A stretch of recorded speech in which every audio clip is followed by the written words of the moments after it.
कुमार लेंका, मैं consultant dermatologist ट्रैकोलॉजिस्ट हूँ। आज मैं आप लोगों को 2 ऐसे ट्रिक बताऊँगा, जिसको अगर आप अपनाते हैं तो आप कोरोना वायरस से दूर-दूर तक रहेंगे। तो ऐसा क्या 2 ट्रिक है? चलिए शुरू करते हैं। अब हम अब एग्ज़ाम्पल से शुरू करेंगे। सपोज़ आपके घर में कोई चोर घुसने को प्लान कर रहा है, तो वो क्या थोड़ी ना दरवाज़ा तोड़ के आएगा, नहीं आएगा ना। आएगा तो आपके डोर से आएगा, नहीं तो खिड़की से आएगा। तो वैसे ही कोरोना वायरस एक दुश्मन है, चोर है, समझ लीजिए इसको। तो वो हमारा बॉडी में घुसने के लिए उसका रास्ता है हमारा नोज़, वो उसका दरवाज़ा है हमारा नोज़, यानी वो नोज़ के अंदर से ही घुसेगा। वैसे हाथ में लगे, चेहरे में लगे, आपका बाल में लगे, कहीं पे लगे, वो अंदर नहीं जा सकता है। उसको एंट्री करने के लिए आइदर वो नाक के अंदर से जाएगा, नहीं तो मुँह के अंदर से जाएगा, नहीं तो आँख के अंदर से जाएगा।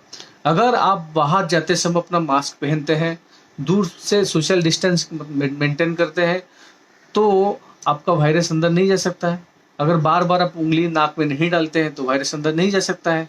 अगर वायरस अंदर भी चला गया, तो उसके बाद आपका एक डिफेंस सिस्टम है, वो है आपका इम्यूनिटी। तो हम आपको डिफेंस सिस्टम का एक एग्जांपल बता रहे हैं। जैसे हमारा देश के प्रोटेक्शन के लिए, देश का सुरक्षा के लिए हमारा देश का डिफेंस है, यानी आर्मी है। तो उसको हम स्ट्रॉन्ग बनाते हैं ताकि हम लोग सब सुरक्षित रहें। तो आर्मी को स्ट्रॉन्ग बनाने के लिए हम क्या करते हैं? हम अपने आर्मी को अच्छे से ट्रेनिंग देते हैं, उनको अच्छे से खाना देते हैं और उनको अच्छे से हथियार देते हैं। तब तो हमारा आर्मी स्ट्रॉन्ग बनता है, सही ना? तो वैसे ही हम हमारे आर्मी यानी हमारे डिफेंस सिस्टम को जब स्ट्रॉन्ग बनाने को सोच रहे हैं, तो हमको उसको ट्रेनिंग देना पड़ेगा। तो उसके लिए ट्रेनिंग क्या होता है?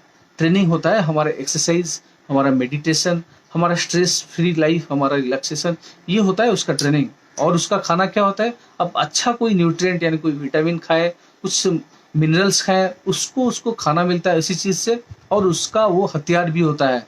तो ये सब चीज़ कहाँ से मिलता है? आपको कुछ हाई-फाई खाने के बारे में हम नहीं बोल रहे हैं। हम बोल रहे हैं जो सिंपल फ्रूट्स, जो सिंपल खाना आपके आस-पास मिल रहा है, सस्ते से सस्ता से भी आपको अच्छा न्यूट्रिएंट मिलता है। जैसे साग हुआ, सब्जी हुआ, ग्रीन वेजिटेबल्स हुआ, इसमें अच्छा क्वांटिटी में विटामिन्स, मिनरल्स है, आप उसको खाइए। कोई भी फ्रूट्स जैसे आपका पपैया हुआ यानी पेपे हुआ, आपका अमरूद यानी गुआवा हुआ, आपका गाजर हुआ, आपका नींबू हुआ, आंवला हुआ, ये सब तो सस्ते में मिल ही जाता है। इससे भी बहुत बहुत हाई क्वांटिटी में विटामिन्स मिलता है और आपका इम्यूनिटी इससे स्ट्रॉन्ग होता है। आप हल्दी भी खा सकते हैं, हनी भी खा सकते हैं, इस सब से होता है, तुलसी भी होता है। लेकिन ये एक इमीडिएट प्रोसेस नहीं होता है, इसके लिए टाइम लगता है। ऐसा नहीं कि आज शुरू कर दिए तो कल अपना इम्यूनिटी पूरा स्ट्रॉन्ग हो गया। इम्यूनिटी बढ़ाने के लिए आपको पेशेंस रखना पड़ेगा, ये सारी चीज़ आपको रेगुलरली करना पड़ेगा। यानी आप 2-3 महीना, 6 महीना करेंगे तब होगा। और हमारे बॉडी का इम्यून सिस्टम स्ट्रॉन्ग होने से क्या फ़ायदा है? हम कोई भी बैक्टीरिया, कोई भी वायरस से लड़ सकते हैं। जैसे बैक्टीरिया के लिए तो एंटीबायोटिक है, हम खा के ठीक हो जाते हैं। लेकिन दुनिया में इतना वायरस है, सारे वायरस के अगेंस्ट में कोई एंटीवायरल नहीं है कि आप जो भी इन्फेक्शन हुआ आप एंटीवायरल खाएँगे तभी ठीक होगा। आज कोरोना है, कल तो उसका भाई कोई मोरोना आ जाएगा, तो और कोई आ जाएगा, ऐसे तो आते रहेगा। तो ऐसा नहीं कि हम लॉकडाउन में घर में बैठे रहेंगे, तो हमको तो काम करना है, बाहर जाना ही है। अगर ऐसा नहीं करेंगे तो घर में बैठे-बैठे लोग बिना खाए मर जाएँगे। हाँ, कोरोना इतना डेंजरस नहीं है जो आप इतना डर रहे हैं। हम आपको सिंपल मैथमेटिक्स यानी गणित बता रहे हैं। इंडिया में अभी तक 40,000 से ज़्यादा कोरोना से अफेक्टेड है। उनमें से सिर्फ 1200 लोग मरे हैं। यानी कुल कितना परसेंटेज आता है? 3%। आप स्टेट वाइज ले लीजिए। अब इंडिया का एक गरीब स्टेट बोलते हैं उड़ीसा को, वो मेरा स्टेट है। अब वहाँ पे 162 लोग अफेक्टेड है अभी तक। मरे कितना? सिर्फ 1 ही लोग मरे हैं। परसेंटेज में कितना आता है? 0.6%, यानी 1% से भी कम। आप बिहार का बात लीजिए, वहाँ पे 500 लोग अफेक्टेड है, मरे कितना? 4, जो आता है आपका 0.7%। अब दिल्ली का बात ले लीजिए, दिल्ली में अभी तक 4,500 लोग अफेक्टेड हुए हैं, उसमें से मरे कितना? सिर्फ 65, यानी 1.4%। तो परसेंटेज देखिए ना, मोर्टेलिटी देखिए, डेंजरस इससे कैलकुलेट होता है। आप ऐसे डरेंगे कि नहीं कोरोना हो जाएगा तो मर जाएंगे, ऐसा नहीं होता है। लोग कोरोना होने से मर नहीं जाते हैं। कौन मरता है? उसका भी रिस्क फैक्टर रहता है, यानी उसका उम्र 65-70 से ज़्यादा हो, उसके साथ साथ कुछ कोमॉर्बिड कंडीशन रहना चाहिए, यानी और भी कुछ उसके अंदर में बीमारी हो, जैसे कि डायबिटीज होना, आपका हार्ट का बीमारी होना, अस्थमा होना, आपका और भी कोई सीरियस जैसे मॉर्बिड ओबेसिटी, यानी कोई अगर बहुत ज़्यादा मोटा है तो उसका इम्यूनिटी भी कम रहता है। तो वैसे हम आपको और भी 2-3 डाटा दे सकते हैं। जैसे इंडिया में जो पहला केस जिसने डेथ किया, वो कर्नाटक से था, उसका एज 76 था और उसका पता है कोरोना के साथ साथ उसका अपेंडिसाइटिस था, उसका हार्ट का बीमारी था, उसका अस्थमा था, उसका डायबिटीज था, चार चार कंडीशन था, उसके वजह से मरा है, इसी कोरोना की वजह से नहीं मरा है। अब दिल्ली का बात लीजिए, दिल्ली में जो पहला केस जो आदमी जो जिसने डेथ किया उसका एज 68 था। अब उड़ीसा का बात लीजिए, उसमें जो पहला केस जिसने मरा है, जो एक ही केस मरा है अभी तक, उसका एज आपका 72 था। अब गुजरात का बात लीजिए, वहां पे जो पहला केस हुआ है, सेकंड केस हुआ है, उसका एज 85 था। तो इससे हमको क्या पता चलता है, कम उम्र के जो भी है, अगर वो अपने इम्यूनिटी स्ट्रांग करते हैं, बाहर जाने के टाइम अपना थोड़ा बहुत सावधानी मेंटेन करते हैं, तो उनका कुछ नहीं होता है। हम जब बाहर जाते हैं, नाक मुंह ढक के जाइए, बार बार उंगली नाक में मत डालिए, और जब घर आते हैं तब अपना कपड़ा साबुन में धो लीजिए और अपना एक बार स्नान कर लीजिए, तो उससे हो जाता है बस, और कुछ नहीं। अगर आपके घर में कोई बुजुर्ग है तो उनको बाहर निकलना मत दीजिए, और कुछ नहीं, इतना ही तो है। इसको अगर आप कोरोना से बहुत अच्छे से फाइट कर सकते हैं और लॉकडाउन को भी कम कर सकते हैं। दिल्ली का गवर्नमेंट ने लॉकडाउन हटा दिया है, बहुत अच्छी खबर है। हम बाकी भी प्रशासन से ये रिक्वेस्ट करते हैं वीडियो के थ्रू कि लॉकडाउन जल्दी से जल्दी हटाए, नहीं तो लोग भूखमरी में मर जाएंगे, बिना खाने मर जाएंगे, बिना खाने के। हम आपको दूसरा एक डाटा दे रहे हैं, मार्च 23 को ये लॉकडाउन शुरू हुआ था, अप्रैल 15 तक बिना खाना का, मतलब हंगर से पकड़ लीजिए, अभी लॉकडाउन बढ़ते जा रहा है, तो 15 अप्रैल के बाद अभी भी और बढ़ रहा है, तो लोगों के पास खाना सप्लाई कम होते जा रहा है। गवर्नमेंट के पास इतना पैसा थोड़ी ना है कि सबको डेली डेली खिलाता रहेगा। मैक्सिमम लोग तो डेली बेसिस में काम करते हैं, जो मिलता है उससे खाते हैं ना। अब इसका लोग का इतना लोग का सेविंग नहीं होता है कि 2-3 महीना तक बैठे बैठे खाएंगे। हमने बहुत सारे लोग देखे हैं जिनका महीने में सेविंग 500-1000 रुपया तक भी नहीं रहता है। अगर आपको 3 महीना तक बैठने के लिए बोल दे तो कहाँ से खाए।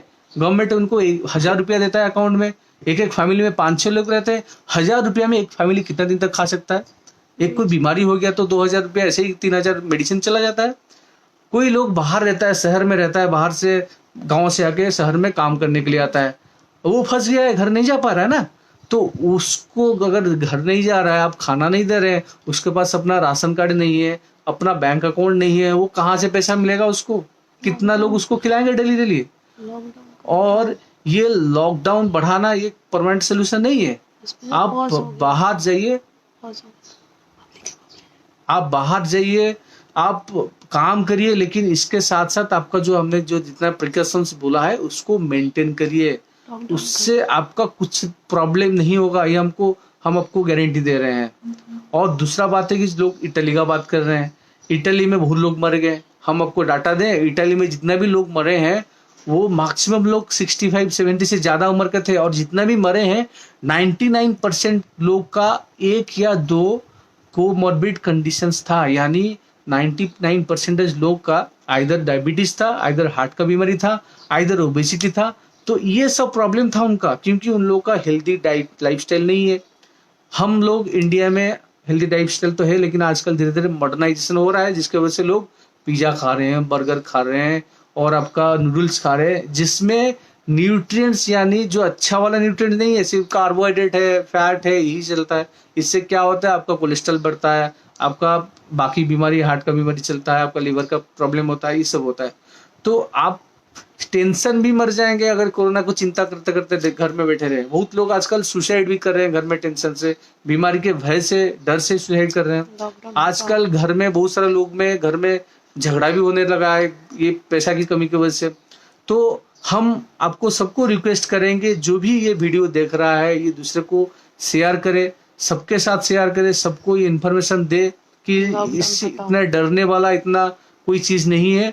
और ये हम लॉकडाउन को कैसे कम करें वही सोचें, और गवर्नमेंट को इसको भी पता होना चाहिए कि ज़्यादा दिन लॉकडाउन करने से नहीं चलेगा, क्योंकि मैक्सिमम लोग अभी परेशान हैं। तो इसके साथ मैं अभी विदा लेता हूँ। मैं आशा करता हूँ आप लोग सब सुस्त हैं और तंदुरुस्त हैं। अगर आपको मेरा वीडियो अच्छा लगा है तो आप दूसरों के साथ शेयर करिए, इस इन्फॉर्मेशन को मैक्सिमम लोग को पहुँचाए, ताकि ये गवर्नमेंट के पास पहुँचा सके। क्योंकि लॉकडाउन एक सोल्यूशन नहीं है, हमको अच्छे से काम करना है, सावधानी के साथ काम करना है, क्योंकि और भी बहुत बीमारी से एक्सीडेंट में दिन में हमारे इंडिया में 450 लोग 460 लोग मर जाते हैं। आप टीबी का बात लीजिए, 6 से लोग ऐसे दिन में मर जाते हैं। एक ही बीमारी नहीं है कि इसको लेके पूरा कंट्री बंद कर दे। आप उड़ीसा का बात लीजिए, जहाँ पे एक ही आदमी सिर्फ मरा है, जहाँ के करोड़, जहाँ पे जनसंख्या है 4.5 करोड़, 4.5 करोड़ लोग को आप घर में बंद कर दिए, सिर्फ एक ही आदमी मरा है इसीलिए। ऐसे करेंगे तो कैसे चलेगा भाई साहब, नहीं होगा। आप लॉकडाउन को बंद करिए और लोग को प्रोटेक्शन के लिए ये एजुकेशन दीजिए। आप लोग को डराइए मत, भय मत दिखाइए कि इतना लोग वहां पे मर गए, वहां पे इतना लोग मर गए। ये सबसे सोल्यूशन नहीं होता है। आप लोग को साबुन दीजिए, हैंड ग्लोव्स दीजिए, बाकी जो बाहर जाएंगे तो ग्लोव्स पहन के जाएं। और मास्क की, हम डिस्पोजेबल मास्क की बात नहीं करें, आप नॉर्मल रुमाल बांधिए, क्योंकि मास्क तो 1-2 दिन में खराब हो जाते हैं। मास्क का दाम भी होता है, लोग के पास अभी पैसा भी नहीं है मास्क खरीदने के लिए। तो मास्क इतना जरूरी नहीं है, रुमाल बांध सकते हैं। नाक को बंद रखिए, मुंह को बंद रखिए, एंट्री पॉइंट बंद करिए। और आपका इम्यूनिटी कैसे बढ़ाना है आपको डिटेल्स में चाहिए तो मेरा यूट्यूब चैनल है डॉक्टर का स्किन एंड हेयर, वहां पे जाइए। हम ऐसे बहुत सारे एजुकेशनल वीडियोस बनाते हैं, आपके लिए सारे वीडियोस यूजफुल है, आप देख सकते हैं वहां पे। और इसके साथ मैं विदा लेता हूं, थैंक यू।